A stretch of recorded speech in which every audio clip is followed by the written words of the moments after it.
Good morning dear students. Last lecture में हमने जो है जिक्र किया था चार्ज का।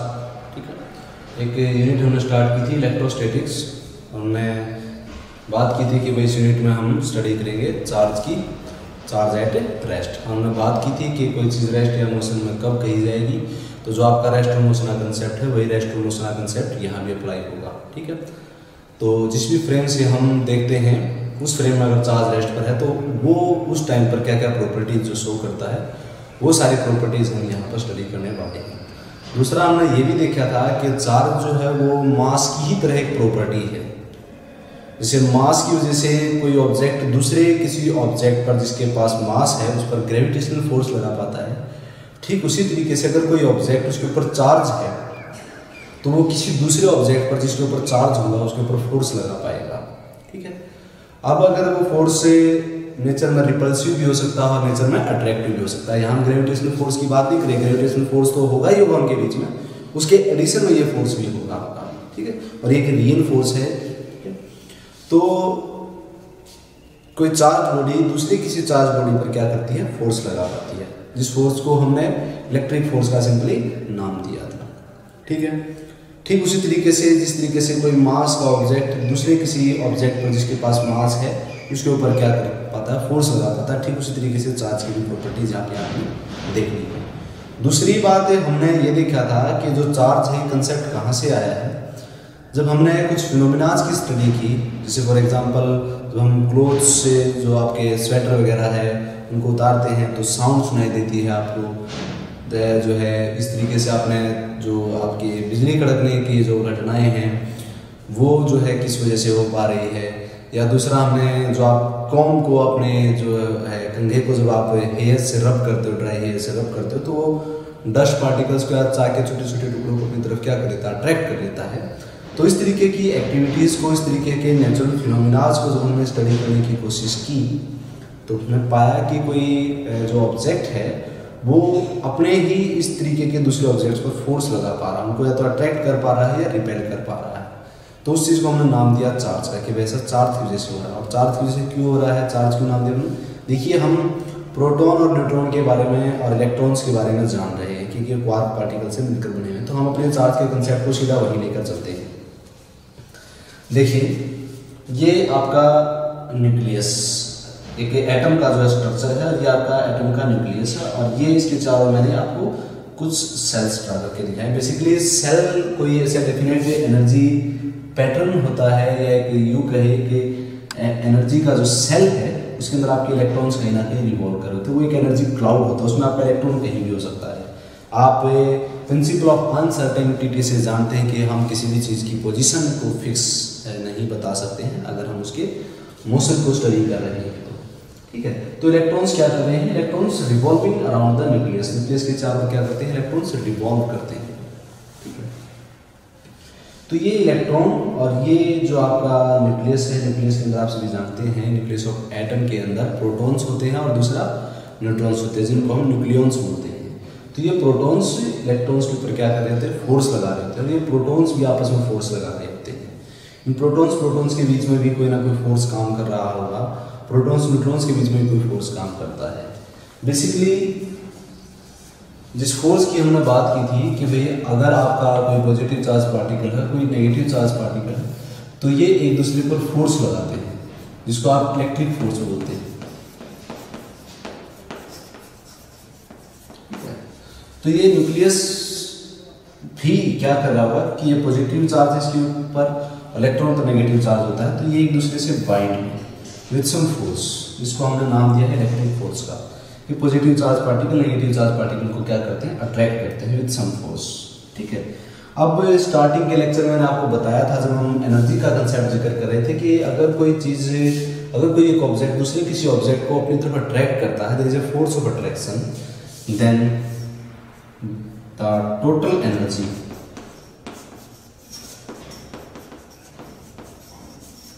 मतलब माने potential energy plus kinetic energy, ये दोनों एनर्जी का सम जो हो क्या आएगा आपका, नेगेटिव आएगा। मतलब पोटेंशियल एनर्जी ज़्यादा होगी काइनेटिक एनर्जी और पोटेंशियल एनर्जी नेगेटिव होगी।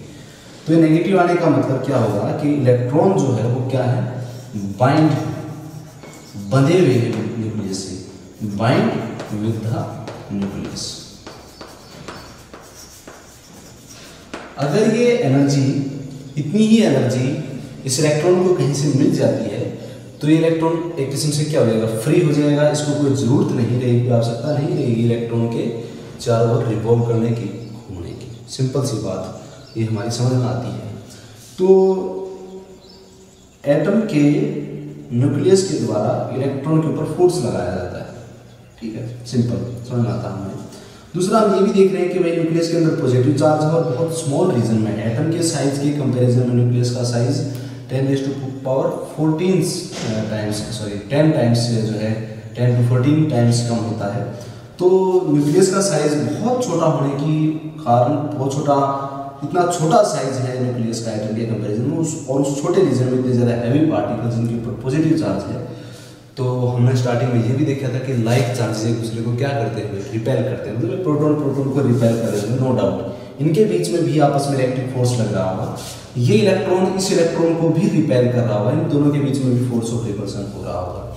ये इलेक्ट्रॉन भी इस इलेक्ट्रॉन के द्वारा रिपेल किया गया होगा, जिसका जो आप इलेक्ट्रॉन शिल्डिंग इफेक्ट पढ़ते हैं, ठीक है, केमिस्ट्री के अंदर आपने पढ़ा हुआ, जिसकी जो एटम के साइज पर फर्क पड़ता है। तो प्रोटॉन प्रोटॉन को अट्रैक्ट कर रहे हैं, प्रोटॉन प्रोटॉन को रिपेल कर रहे हैं इलेक्ट्रिक फोर्स के द्वारा, लेकिन ये कि न्यूक्लियस के अंदर बाइंड है, जो हमने पढ़ा था कि फोर्स के बारे में, स्ट्रॉन्ग न्यूक्लियर फोर्स, याद होगा आपको, थोड़ा सा जिक्र किया था मैंने 4 जो नेचुरल फोर्सेस के बारे में, strong nuclear force, weak nuclear force, electrostatic force और आपका इलेक्ट्रोमैग्नेटिक फोर्स और आपका ग्रेविटेशनल फोर्स। तो ये न्यूक्लियर फोर्स जो है यहाँ पर एक रोल प्ले करता है बहुत अहम, जिसकी वजह से ये आपके प्रोटॉन्स न्यूक्लियस के अंदर ही बंधे रहते हैं, इवन इनके बीच में जो आपका इलेक्ट्रिक फोर्स है रिपल्सन का, ठीक है, प्रोटॉन और प्रोटॉन के बीच में फोर्स काम करता है, न्यूक्लियर फोर्स। जाहिर सी बात है ये इस फोर्स के कंपैरिजन में स्ट्रॉन्ग रहा होगा, अदरवाइज ये रिपेल करके न्यूक्लियस से बाहर आ जाते। तो आंसर है यस, ये न्यूक्लियर फोर्स इलेक्ट्रिक फोर्स के कंपैरिजन में बहुत ज़्यादा स्ट्रॉन्ग होता है, काफ़ी ज़्यादा स्ट्रॉन्ग होता है। और ये फोर्स चार्ज के ऊपर डिपेंड नहीं करता, ये फोर्स प्रोटॉन और प्रोटॉन के बीच में लगता है, प्रोटॉन और न्यूट्रॉन के बीच में लगता है, न्यूट्रॉन और न्यूट्रॉन के बीच में लगता है। तो इंडिपेंडेंट ऑफ चार्ज है, चार्ज कैसे कोई लेना देना नहीं है, मतलब एक डिस्टेंस है, जिस डिस्टेंस पर एक रेंज है, अगर उस डिस्टेंस पर आप प्रोटॉन्स को और न्यूट्रॉन्स को एक दूसरे के क्लोज लेकर आए हैं तो ये फोर्स जो है एग्जिस्टेंस में आ जाता है और प्रोटॉन्स एक दूसरे को अट्रैक्ट करना स्टार्ट करते हैं, लेकिन एक दूसरे से चिपकते नहीं हैं। उसका कारण ये है कि ये दोनों ही तरीके से बिहेव करता है। ये फोर्स नेचर में रिपल्सिव भी हो जाता है और नेचर में अट्रैक्टिव भी होता है। अगर ये बहुत ज़्यादा नज़दीक आ जाए और तो उस केस में ये जो आपका न्यूक्लियर फोर्स है ये रिपल्सिव हो जाएगा नेचर में। तो खैर हमने सिर्फ इतना ही देखना है कि भाई ये इलेक्ट्रॉन प्रोटॉन्स के द्वारा अट्रैक्ट किया जाता है और प्रोटॉन्स के जो फोर्स ऑफ रिपल्सन होता है। तो आपके माइंड में एक क्वेश्चन उठ रहा हुआ कि ये प्रोटॉन्स बाहर क्यों नहीं आ जाते, उसका कारण ये है कि प्रोटॉन्स के बीच में फोर्स ऑफ अट्रैक्शन भी है। फिलहाल के लिए कौन सा, न्यूक्लियर फोर्स, इसलिए न्यूक्लियस से बाहर नहीं आते, ठीक है। अब हम इस चीज़ की स्टडी क्यों कर रहे हैं, तो देखिए होता ये है कि भाई इलेक्ट्रॉन्स की जो एनर्जी वो नेगेटिव है, पता है हमें, bind with the nucleus, nucleus के साथ बने हुए हैं। इस एनर्जी की आप कमी लगा लीजिए, इतनी एनर्जी हम इनको दे दें, इतनी एनर्जी इलेक्ट्रॉन को मिल जाए तो इलेक्ट्रॉन बाहर आ जाता है न्यूक्लियस से, जिसको आप आगे चलकर पढ़ेंगे, जिस एनर्जी को हमने नाम दिया होता है वर्क फंक्शन का, कि कुछ वो मिनिमम अमाउंट ऑफ एनर्जी जो इलेक्ट्रॉन को चाहिए अपने ऑर्बिट से बाहर आने के लिए, न्यूक्लियस की इस रेंज के से बाहर आने के लिए, ताकि अब इसके ऊपर कोई फोर्स ना आए, एटम की जो गिरफ्त से बाहर आ जाए न्यूक्लियस, तो सॉरी इलेक्ट्रॉन बाहर आ जाए, तो वो एनर्जी जो रिक्वायर होती है that is known as work function, ठीक है, वो भी आप पढ़ेंगे सारे क्लास में। तो इतनी एनर्जी अगर कहीं से इस इलेक्ट्रॉन को मिल जाती है तो वो इलेक्ट्रॉन क्या हो जाएगा, उस एटम को रिलीज कर देगा, छोड़ देगा। तो भाई हमने क्या देखा था, अपनी जो एक्टिविटीज़ थी उन एक्टिविटीज़ में हम क्या देखा था, हम दो चीज़ों को रब कर रहे थे। कॉम्ब को मैं हेयर से रब कर रहा था, या मैं सिल्क को जो है ग्लास टम्बलर से जो है रब कर रहा था, मतलब दो चीज़ों को हम रब कर रहे थे। रब करने से क्या होगा भाई, अगर आप दो चीज़ों को आपस में रब करते हो, दोनों के सरफेस एक दूसरे के कॉन्टैक्ट में अगर आएंगे तो ये सरफेस कॉन्टैक्ट में आने की वजह से इनके बीच में एक फोर्स लगेगा, कौन सा, फ्रिक्शन, फोर्स ऑफ फ्रिक्शन। तो फ्रिक्शन की वजह से आप अपनी हथेलियों को रब करते हो तो कुछ टाइम के बाद ये हथेलियाँ क्या हो जाती हैं, गर्म हो जाती हैं, हीट प्रोड्यूस होने लगती है। तो कोई भी दो ऑब्जेक्ट्स जिनके बीच में अगर ये फोर्स लगाया जाए, फ्रिक्शनल फोर्स काम करे, तो उन जो दो ऑब्जेक्ट्स हैं वो दो ऑब्जेक्ट्स क्या हो जाते हैं, गर्म हो जाते हैं, के अंदर हीट प्रोड्यूस होने लगती है। कारण क्या उसका, बेसिकली कारण क्या उसका, फ्रिक्शन कारण उसका। तो भाई मान लीजिए मेरे पास वो दो ऑब्जेक्ट, ये कोई ऑब्जेक्ट ए था, दूसरा कोई ऑब्जेक्ट बी है, ठीक है। तो इन दोनों ऑब्जेक्ट्स को जब मैंने रब किया तो एनर्जी प्रोड्यूस हुई वहाँ पर, फ्रिक्शन की वजह से मैंने वर्क किया और फ्रिक्शन की वजह से वर्क हुआ और एनर्जी प्रोड्यूस हुई, सिंपल सी बात है। तो अगर मान लीजिए वो एनर्जी इतनी एनर्जी हो कि इस इलेक्ट्रॉन को यहाँ से मुक्ति दिला सके, इस इलेक्ट्रॉन को यहाँ से रिमूव करा सके, तो जाहिर सी बात है भाई बी के पास भी और ए के पास भी, दोनों के पास इलेक्ट्रॉन्स हैं। एटम से ही मिलकर बना हुआ सब कुछ, एटम जो है स्ट्रक्चरल और फंक्शनल यूनिट है, ठीक है। तो एटम के पास से इलेक्ट्रॉन रिमूव कराने के लिए हमें एनर्जी की रिक्वायरमेंट थी, वो एनर्जी हमें फ्रिक्शन से मिली, ठीक है। अब देखिए मान लीजिए, सपोज कीजिए ए से इलेक्ट्रॉन को रिमूव कराने के लिए एनर्जी की 10 की एनर्जी की जरूरत है और बी से इलेक्ट्रॉन को रिमूव कराने के लिए 15 यूनिट एनर्जी की जरूरत है। तो क्या होगा, जब आप रब करेंगे, रब करते करते आपकी एनर्जी 10 यूनिट पहुंच जाएगी, तो क्या होगा ये कि रब करने से जो एनर्जी प्रोड्यूस हुई है, अगर वो ए के इलेक्ट्रॉन्स उसको क्या करेंगे, गेन करेंगे और कहाँ पहुंच जाएंगे, बी के सरफेस पर, ठीक है। तो एनर्जी रिलीज यहाँ से बी के सरफेस पर इलेक्ट्रॉन पहुंचना स्टार्ट होंगे। बी से ए के सरफेस पर क्यों नहीं आ पाए, बी से ए पर इलेक्ट्रॉन का ट्रांसफर क्यों नहीं हो पाया, उसका कारण क्या था भाई, क्योंकि बी के इलेक्ट्रॉन्स को रिमूव कराने के लिए ज़्यादा एनर्जी की ज़रूरत पड़ेगी, क्योंकि बी के इलेक्ट्रॉन्स ज़्यादा एनर्जी से बाइंड थे न्यूक्लियस के साथ, मोर पोटेंशियल एनर्जी की requirement, more negative potential energy थी, जिसकी वजह से हम बी से ए को इलेक्ट्रॉन रिमूव नहीं करा पाए, ए से बी को इलेक्ट्रॉन चले गए। तो दो ऑब्जेक्ट्स को रब करने पर क्या होगा, एनर्जी प्रोड्यूस होगी फ्रिक्शन की वजह से, और एक ऑब्जेक्ट से इलेक्ट्रॉन दूसरे ऑब्जेक्ट को ट्रांसफर होंगे। ये बात सिंपल सी क्लियर है, हमारी समझ में आती है, ठीक है। कारण क्या है उसका, फ्रिक्शन, एनर्जी का प्रोड्यूस होना। तो यहाँ एटम के स्ट्रक्चर में हम ये जानते हैं कि सपोज कीजिए 2 या 4 इलेक्ट्रॉन के या एक इलेक्ट्रॉन रिमूव हो गया, तो होगा क्या, आप सभी जानते हैं number of protons is equal to क्या है, नंबर ऑफ इलेक्ट्रॉन्स। तो यहाँ से इलेक्ट्रॉन रिमूव कराने पर नंबर ऑफ प्रोटॉन्स क्या हो जाएंगे, ज़्यादा होंगे। तो इलेक्ट्रॉन तो चला गया है एटम को छोड़ के, और यहाँ पर एनर्जी, यहाँ पर जो है इलेक्ट्रॉन की कमी होगी, इलेक्ट्रॉन चले गए हैं यहाँ से। तो यहाँ पर क्या होगा, इस एटम के पास, क्योंकि एटम इलेक्ट्रिकली न्यूट्रल था, जितना इसके पास पॉजिटिव चार्ज था उतना इसके ऊपर क्या था, नेगेटिव चार्ज था। प्रोटॉन के ऊपर पॉजिटिव चार्ज, इलेक्ट्रॉन पर नेगेटिव चार्ज, उतने प्रोटॉन उतने ही इलेक्ट्रॉन, तो एटम इलेक्ट्रिकली न्यूट्रल। लेकिन इलेक्ट्रॉन छोड़ के चले गए हैं, तो इस प्रोटॉन का जो चार्ज है, ओवरऑल जो चार्ज है, तो अपीयर होगा उस एटम पर। यानी कि ए से इलेक्ट्रॉन चले गए हैं, तो ए पर मान लीजिए ए था, तो ए पर कैसा चार्ज अपीयर होगा, आपको ए पर कैसा चार्ज अपीयर होगा, पॉजिटिव चार्ज अपीयर होगा। और गए किसके पास है, बी के पास। तो बी के पास इलेक्ट्रॉन चले गए हैं, इलेक्ट्रॉन्स की संख्या क्या हो गई, बी के पास ज़्यादा हो गई है। तो ए के सरफेस से इलेक्ट्रॉन्स बी के सरफेस पर चले गए। तो इस वजह से ए पर कैसा चार्ज आ गया, ए पर कैसा चार्ज आ गया, पॉजिटिव, और बी पर कैसा चार्ज आया, नेगेटिव। कन्वेंशनली हमने ये माना हुआ है कि प्रोटॉन पर पॉजिटिव चार्ज होता है, इलेक्ट्रॉन पर नेगेटिव चार्ज होता है। तो इसलिए इलेक्ट्रॉन जो है वो बी के पास गए, यानी कि जब आप दो ऑब्जेक्ट्स को रब करते हैं, तो एक ऑब्जेक्ट से दूसरे ऑब्जेक्ट पर जब इलेक्ट्रॉन ट्रांसफर होते हैं, तो जिस ऑब्जेक्ट के पास इलेक्ट्रॉन गए हैं उस पर नेगेटिव चार्ज, और जिससे गए हैं उस पर पॉजिटिव, और जिसके पास गए हैं उस पर नेगेटिव चार्ज। यानी कि ए के इलेक्ट्रॉन थे, बी के पास गए हैं तो बी पर नेगेटिव, और ए से गए हैं तो ए पर पॉजिटिव। तो आपकी समझ में ये बात आ रही होगी कि किस पर पॉजिटिव चार्ज होगा और किस पर नेगेटिव चार्ज होगा। ये डिसाइड कैसे होगा, ये डिसाइड ऐसे होगा कि आप किन दो ऑब्जेक्ट्स को रब कर रहे हैं। तो जिसका वर्क फंक्शन कम होगा, जिसके इलेक्ट्रॉन को कम एनर्जी की रिक्वायरमेंट होगी, वो पॉजिटिव चार्ज एक्वायर करेगा, और जिसके इलेक्ट्रॉन को रिमूव करने के लिए ज़्यादा एनर्जी की रिक्वायरमेंट होगी वो नेगेटिव चार्ज एक्वायर करेगा। तो हम दो ऑब्जेक्ट्स जिनको रब कर रहे हैं उनसे ये डिसाइड करेंगे, पता करेंगे कि भाई जो है कैसे जो है चार्ज आपका ऑब्जेक्ट होगा। अब देखिए हम चार्ज इस तरीके से चार्ज को जो है प्रोड्यूस कर पा रहे हैं, और जब मान लीजिए आप पॉजिटिव चार्ज आपका कौन सपोज कीजिए पॉजिटिव चार्ज हो गया है, या तो डस्ट पार्टिकल्स के नज़दीक लेकर जाएंगे तो डस्ट पार्टिकल भी जो है किस्म से अर्थ भी आपका चार्ज एक्वायर करती है, तो डस्ट पार्टिकल्स को अट्रैक्ट कर लेती है इसी इलेक्ट्रिक फोर्स की वजह से। वो साउंड भी आपको इसी इलेक्ट्रिक फोर्स की वजह से सुनाई देती है। तो चार्ज एक दूसरे को क्या करते हैं, न्यूट्रलाइज करते हैं। अब देखिए हम किसी भी ऑब्जेक्ट के ऊपर अगर चार्ज लेकर आते हैं तो वो प्रोसेस कराती है चार्जिंग। जैसे आप बैटरी को चार्ज करते हो तो एक्चुअल में क्या कर रहे हो, चार्ज दे रहे हो, तो वो चार्जिंग है किसी की, ठीक है।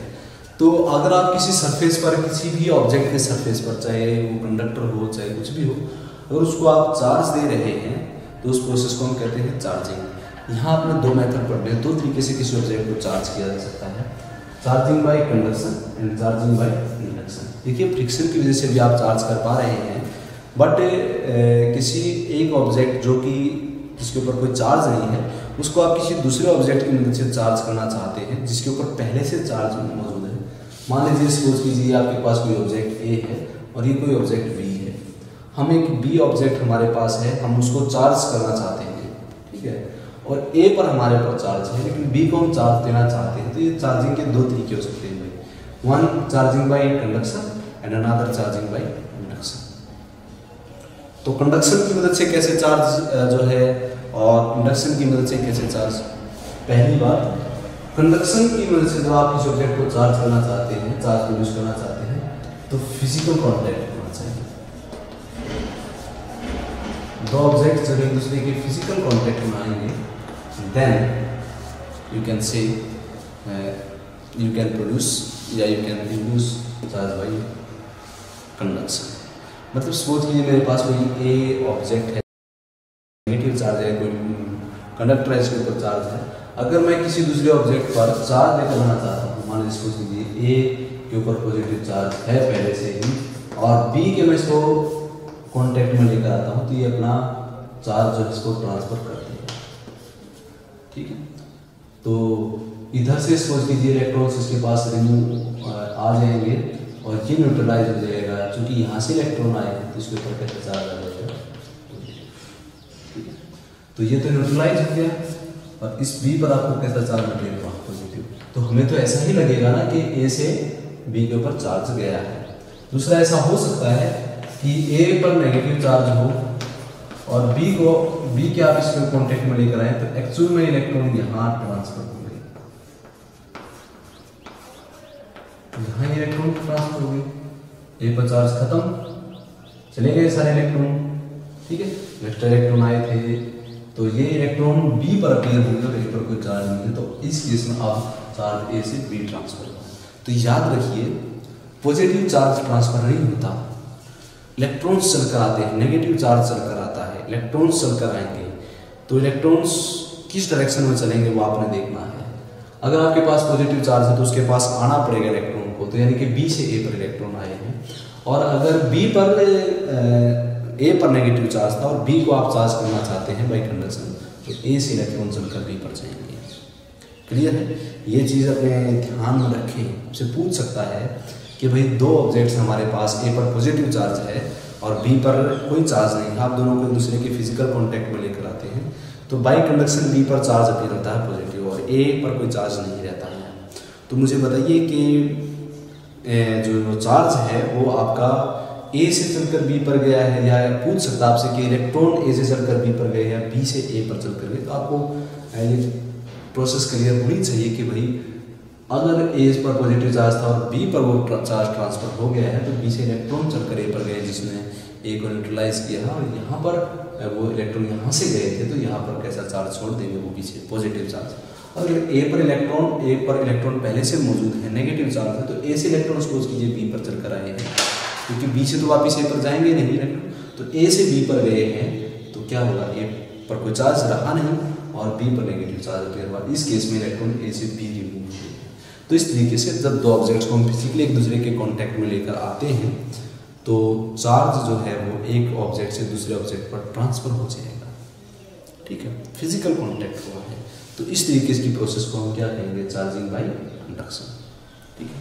दूसरा हमारे पास है चार्जिंग बाय इंडक्शन। यहाँ पर देखिए no physical contact, charging by induction में कोई फिजिकल कॉन्टैक्ट नहीं होगा, नो फिजिकल कॉन्टैक्ट। ये प्रोसेस है किस तरीके से आप चार्ज कर सकते हैं। देखिए बेसिकली हम कंडक्टर को बाय इंडक्शन चार्ज करते हैं। मान लीजिए हमारे पास कोई ऑब्जेक्ट है ए, जिस पर पॉजिटिव चार्ज है, मतलब जिसने अपने इलेक्ट्रॉन किसी दूसरे ऑब्जेक्ट को ट्रांसफर कर दिए होंगे, तो हम बी कोई ऑब्जेक्ट को इसके क्लोज लेकर आते हैं जिसके ऊपर कोई चार्ज नहीं था, तो क्या होगा भैया, आप जान रहे हैं पॉजिटिव और नेगेटिव चार्ज के बीच में, पॉजिटिव और नेगेटिव चार्ज के बीच में फोर्स ऑफ अट्रैक्शन होता है।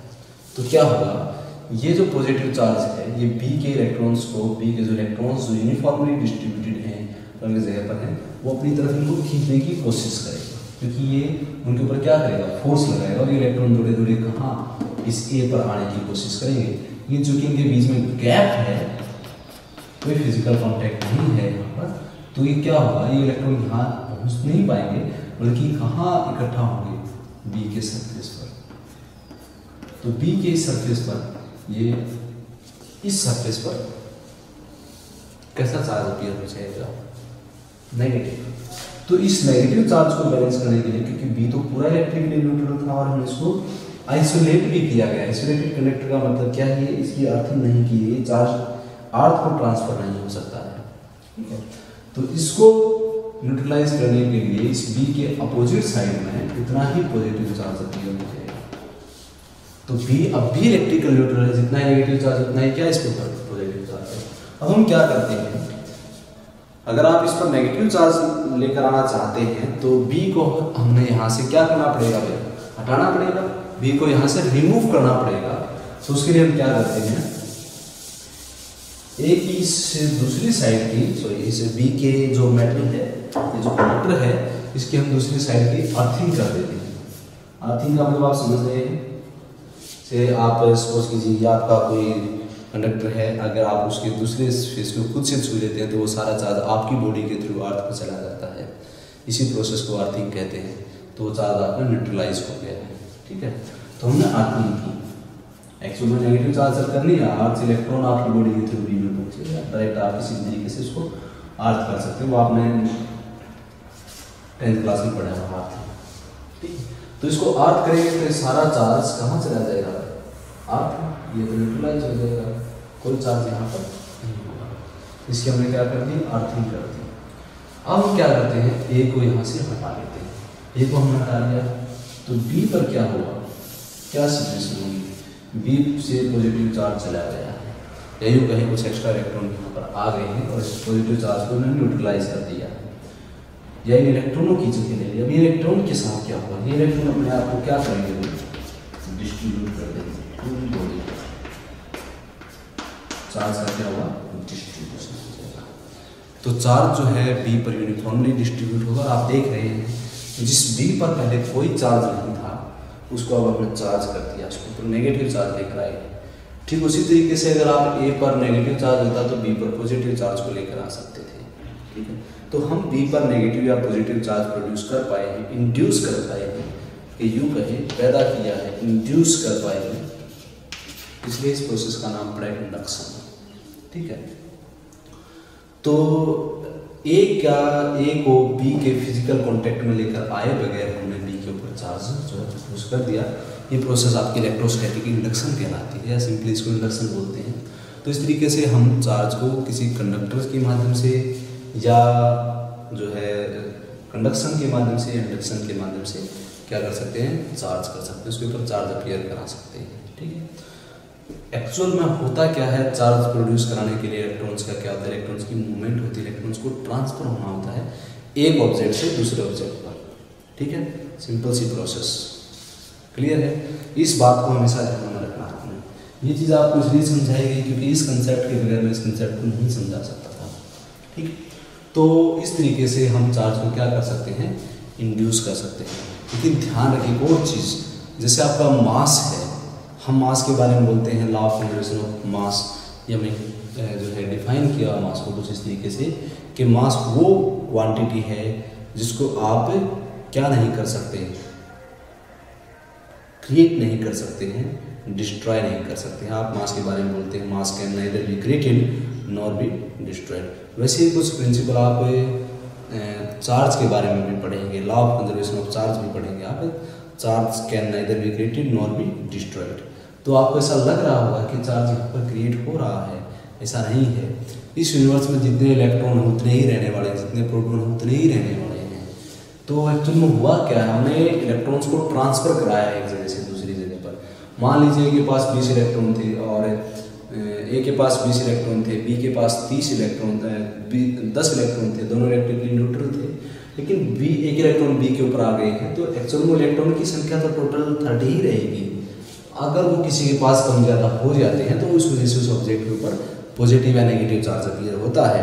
एक्चुअल में इलेक्ट्रॉन्स ट्रांसफर होते हैं, लॉस्ट नहीं होते या गेन नहीं होते हैं। मतलब इलेक्ट्रॉन्स पैदा नहीं हो जाते अलग से। मतलब ये नहीं होगा कि भाई ये ए है, ए पर कहीं से इलेक्ट्रॉन आए नहीं और अपने आप इलेक्ट्रॉन बढ़ गए कि अपने आप इलेक्ट्रॉन कम हो गए हैं कि नहीं। कोई इलेक्ट्रॉन देगा ए को तो इलेक्ट्रॉन बढ़ेंगे कि कोई अगर ए अपने इलेक्ट्रॉन किसी को देगा तो ए के इलेक्ट्रॉन कम होंगे। तो इस तरीके से चार्ज ए पर पैदा होगा।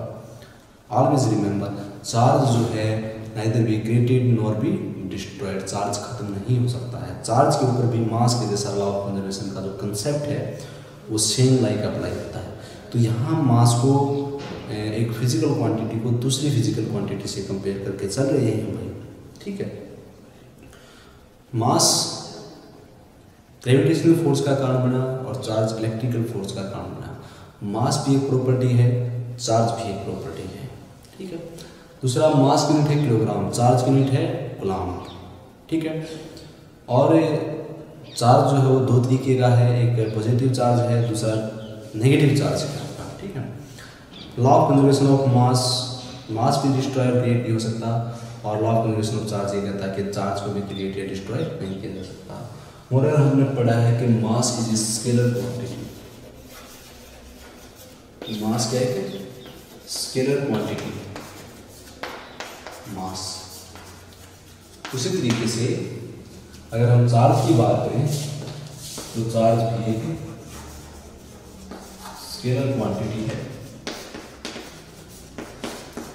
तो चार्ज पॉजिटिव या नेगेटिव होता है। अक्सर जब हम किसी क्वांटिटी, फिजिकल क्वांटिटी के मैग्नीट्यूड के आगे प्लस या माइनस लिखते हैं तो हमारा ध्यान इस ओर जाता है कि ये पॉजिटिव, ये प्लस का साइन और ये नेगेटिव माइनस का जो साइन है ये डायरेक्शन को इंडिकेट कर रहे होते हैं। लेकिन बहुत सारी ऐसी फिजिकल क्वांटिटीज़ हैं जिनके आगे आप प्लस और माइनस के साइन देखेंगे, लेकिन वो आपकी जो है स्केलर क्वांटिटीज़ ही हैं, वेक्टर क्वांटिटीज़ नहीं हैं।